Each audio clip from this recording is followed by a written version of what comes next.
Is the Black Sea lost for Russia? Ukraine-Russia conflict, international talks and war update. This is what we're gonna talk about today. We will talk about what is happening and happened recently in Ukraine and in Russia. Hi, I'm Elena. Welcome to my political channel, Enough of Propaganda. I want to thank everybody who is supporting my channel, putting likes and comments and so on. I'm interested in your opinion, and I'm grateful for you, my subscribers, and thank you for coming. And let's dive into it. More than 30 countries have started negotiations or have a meeting about it, about how to end the war in Ukraine. And Russia wasn't invited. On August 5th, today, in Jeddah, Saudi Arabia, many high-ranking officials from over 30 countries, from 30 to 40 countries, gathered to discuss the ways how to end Russia-Ukraine conflict. The war, the aggressive war Russia started in Ukraine in 2014, and in 2022, Russia get to full-scale invasion of Ukraine. As we know about it, so now some countries thinking about how to finish it. The Ukrainian delegation presented the peace formula, which proposed by Ukrainian President Mr. Zelensky. This is a two-day meeting, and it was covered by Saudi TV channel Al-Ikhbariya. And they said that among the participants were the United States, the United Kingdom, several European Union countries, and Brazil and India. Perhaps they kind of hope to change the mind of some countries who didn't condemn the Russian aggression yet. Some news agencies call it basically negotiations, but it's not a negotiations. Russia wasn't even invited, so there is no outcome about can be made because Russia isn't there. The purpose of not inviting Russia, I guess, was that Russia wouldn't agree on the terms they're talking about. Basically, Russia should move out all Russian troops and get back to the borders of Ukraine in 1991. And so the peace talk is just a generic conversations between all these countries. So I wouldn't call it negotiations, it's just a summit, a meeting, and that's about it. But the countries support Ukraine, and we can see it clearly, and now hopefully more countries will understand and support Ukraine even more. Also, according to BBC, in Saudi Arabia on the meeting was present China as well, and according to Mr. Zelensky, President Zelensky, there were 42 countries of the world represented, and his hope that they will hear his formula of peace, and maybe some countries will change their mind and start to support Ukraine as majority of the world, majority of the countries of the world. And also the formula of Zelensky, peace formula, is talking about that Ukraine have to be restored in the borders of 1991, and Russia has to pay reparations. I can say that without Russia, there would be no peace talks. There would be no peace, because Russia started that aggressive war, and only Russia can finish it. And Ukraine need to get supported in every way, supply all the weapons they need, so they can kick out Putin out of all the territories of Ukraine. Without it, there would be no peace. And until Putin in power, even with that would be no peace, because Putin doesn't want peace. There is no deal on the table from Putin. We have to understand that. And only support Ukraine, and Ukraine winning this war, at least clearing up all the territories of Ukraine, maybe will stop this war, even if Putin doesn't want it. But while Putin is in power, this war will not stop. Putin doesn't want peace. There is no deal on the table. None from Putin. Putin wants this war to continue, because this is the only way he stays in power. As soon as the war stops, then Russians would start asking questions. Why we have such a bad economy? Why so many people died? Why you lied to us? And so on. So Putin will not stop. And only Ukraine, at this point in time, can stop him as soon as Ukraine get enough weapons and enough support. So please support Ukraine and help Ukraine. We don't need ceasefire. Putin wants ceasefire to bring more troops and kill more people on both sides, Russians and Ukrainians. He can mobilize a lot still, up to maybe 3 million people. Who knows? And he will bring them all and burn them all. Like he get rid of 200,000 who already invaded Ukraine in the past. That's what Putin does. And the only victory of Ukraine and stopping Putin. This is the right outcome of this war. This will mean the end of the war. Because otherwise there would be no end. Today we'll talk about recent drones attack in Russia and in Ukraine. We will talk about attack on ships in the sea, in the Black Sea, and military commissariat arsons in Russia, the crimes which committed by Russian military when they come back home to Russia, and about the sentence to Alexei Navalny, Russian opposition leader, and about several other things. Basically a recap of recent war events. This is Bakhmut, by the way. This is what Russia did to peaceful city of Bakhmut in Ukraine. Also, I want to say a couple words about the grain deal. Putin is trying to blackmail the world. He is blackmailing the world. He bombing Odessa.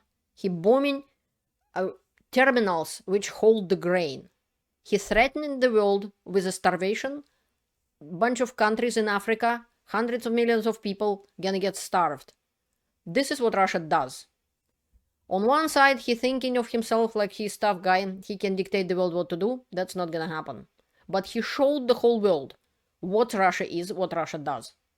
He's starving the people in, not just in Ukraine when he trying to bomb the infrastructure and so on.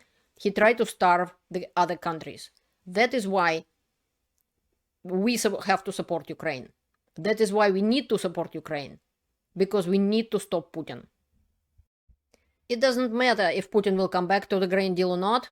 Ukraine is providing the grain. No matter what Putin offers, it's just garbage. He proposed something like 20 to 50,000 tons to some countries, about 6 countries, for free. The grain he stole from Ukraine. He offered them for free. Ukraine produced about 33 million tons. And they feed in a whole bunch of countries in Africa, not just 6 countries. So none of this, whatever Putin tried to pretend that he is the good guy here, he is not. He is a terrorist and he is a blackmailer. This is what it is. We have to realize what it is for what it is. Also today, a Russian tanker was damaged in the Kerch Strait by the drones. And according to several sources, and for instance this video provided by military analyst Yan Matveyev for channel Siren, on the night of the August 4th, Ukrainian naval drone Kamikadze attacked a large landed ship Olenigorsky Gornyak, which means the miner from Olenigorsk. It happened in the Black Sea, near the port of Novorossiysk. The crew couldn't retaliate, and the ship was damaged, and basically Russian Ministry of Defense claimed that it wasn't, but it did. And we could see some footage of the drone. And at sea, they had to transport to the shore. It didn't completely sunk, but it was really badly damaged. And you could see here some footage of that. And but of course, like always, Russian Defense Ministry is lying and denying that it happened. This is a channel of Ukrainian President Vladimir Zelensky. He's saying that Russia guided air bomb hit the blood transfusion center in Ukraine, in Kupiansk, in Kharkiv region. I actually know my friend from Kharkiv. She has a friend in Kupiansk. Kupiansk getting shot and shelled almost every day. This is very, very difficult place to be. And reported there were dead and wounded people and so on. I also offer my condolences as much as Ukrainian president. And he's saying that the rescuers extinguishing the fire, and this is what Russian aggression does. Russian losses at this point, about 60,000 dead and 200,000 wounded, roughly. According to channel Popular Politics, these are the losses of Russian army. in 527 days of the war. These are tanks and BMP, artillery and SAU, and planes and helicopters and so on. And these are the losses of Ukraine. Again, tanks and BMP, artillery, and planes and helicopters. This is Black Sea. I have lived on the Black Sea coast in the past as well. And so basically Putin doesn't control Black Sea anymore. If the drones can come into Novorossiysk, basically, and it means, well, Putin losing Black Sea, lost Black Sea basically already. Not quite lost yet, but lost enough. Ukraine declared the Black Sea and Russian Black Sea ports I talked about as a zone of military threat. And all these ports from Tamань, Anapa, Novorossiysk, Gelendzhik, Tuapse, Sochi, Adler, which is also kind of Sochi. I have been in all these places, except for Novorossiysk. They are a zone of military conflict. On August 4th, they declared that it's under military threat until further notice. And all the Russian ships in the Black Sea, because of Russia withdrawn from the grain deal, now considered military target and could be attacked. Last week in Russia, about 28 times, Russian people was trying to burn the military commissariat offices. And this is kind of they capturing the old grandpa. Some people scam the, sometimes old people, sometimes young people, calling them on the phone and pretend to be from FSB and saying that some bad people sitting in some sort of a building and they have to throw into it Molotov cocktail and stuff like that. Or they were saying that for some woman that her money gets stolen and the bad guys are in the building, and for FSB storming the building, she need to throw the Molotov cocktail in the bank. And she thought it's a bank building, but it was military commissariat and so on. So people get scammed and so on. And they trying to, if they were stupid enough to believe that Russia is fighting justified war for over a year in Ukraine, I guess they easily to believe in all kind of garbage, which somebody can tell them on the phone.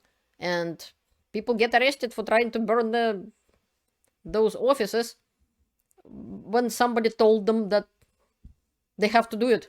They just, okay, they just go in and do it. Unfortunately, some old men who get arrested and they're released on a bail, or some, not on a bail, but kind of released before the court. He kind of killed himself and hanged himself in his apartment. This is what happens in Russia. In the past 3 months, drones has attacked Russian cities 28 times. Moscow city was attacked recently, several times in 2 days. And Russia was hiding, denying this and that. But the fact is, Russia cannot defend its own territory if the drones can come to Moscow. Most defended city in the country. In the bordering Ukraine-Belgorod region, which is constantly shelled, basically, Russia started to distribute weapons to the territorial defense people, giving weapons to people who never hold the weapon in the past before in the hands. What a good idea. And in the course of the war, about 79 people have died in Russia due to military actions. Since the beginning of 2023, the participants of Putin's so-called special military operation, and I'm calling it the war in Ukraine, Russian aggressive war in Ukraine, coming back home, and they killed already 17 people in Russia. What did Russians expected? These people were released, some of them were released from jails, committed multiple murders. They got machine gun in the hands and assault rifles, and they were sent in Ukraine to kill more people. They were killing, raping, torturing people in Ukraine, and now they come back to Russia, they will all of a sudden become white and fluffy and not gonna hurt anybody. These two guys, Bachkaryov and Safonov, killed 6 people in Karelia, in the village Derevyanное, tried to burn their houses and so on, and tried to get away with it. Murder, rape, drugs, robbery, that's what they do. Wagner PMC fighters. They were used to be Wagner PMC fighters, these people. And another place in Sverdlovsk region, 2 men who also came from the war tried to drown a woman in the fountain just because she had blue hair, colored blue. They didn't like it and they decided, she looked kind of Jewish and we don't like her hair. Let's assault her and drown her. Wagner PMC mercenaries tried to infiltrate Poland.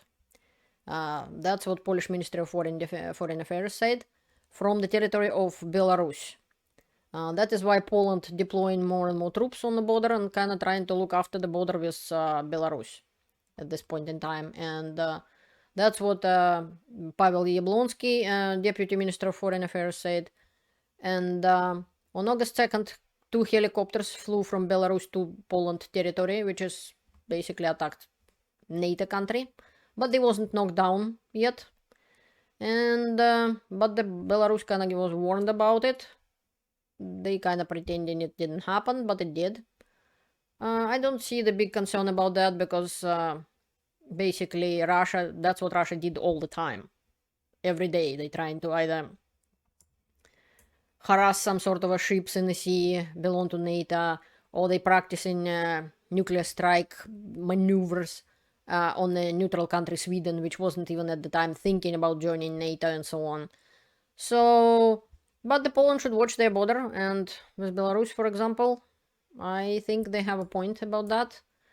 I don't think it won't be any threat. Wagner mercenaries doesn't have any weapons or number of people to do anything important or anything. I don't think that's a big deal. Another important thing happens that the Russian court, they give 19 years in jail to Russian oppositional leader Alexei Navalny. This is absolutely disgusting, but expected since there is no law in Russia. I stand with the law of decent democratic countries, and innocent people shouldn't be in jail, period, let alone using the law and using the courts in Russia as a club to squash Russian opposition is disgusting. We need to help Navalny and free him from jail, and so is all the Russian political prisoners. And now I show you a little piece of what people in Russia thinking. This is the channel of Anton Gerashenko. Ты зря про нашу Россию взял, так и сказал, что она ужасная. Вообще-то Украина — это самая худшая страна в мире. Она каждое время устраивает войну для наших солдат, понимаешь? Теперь из-за этой Украины тупорылой, теперь из-за нее наши солдаты теперь там воюют за нас. А Россия, наша матушка-земля, она нас вырастила, кормит, поет, одевает, обувает нас, согревает нас теплом, чтобы мы были здоровыми, а не болели мы как свиньи. А теперь подумай, что тупой нахуй башкой, кто лучше, блядь, Россия или Украина? Конечно, блядь, Украина, ой, конечно, блядь, Россия лучше, чем Украина, блядь, твоя нахуй, блядь. I apologize for swearing, but this is what that woman says. And this is from channel Real Brest. Brest is the city in Russia. Друзья, перед вами будущие защитники Родины, наше молодое подрастающее поколение, воспитанники. This is a future defenders of Russia. Wow, how scary. And this is Belarus. Airborne Day.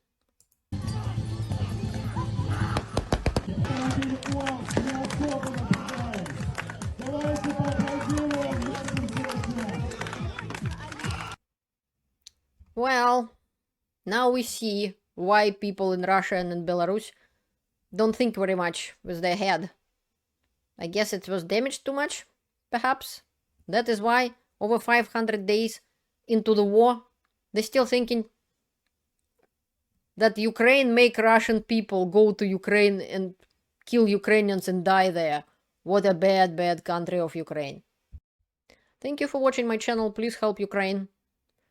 And see you later.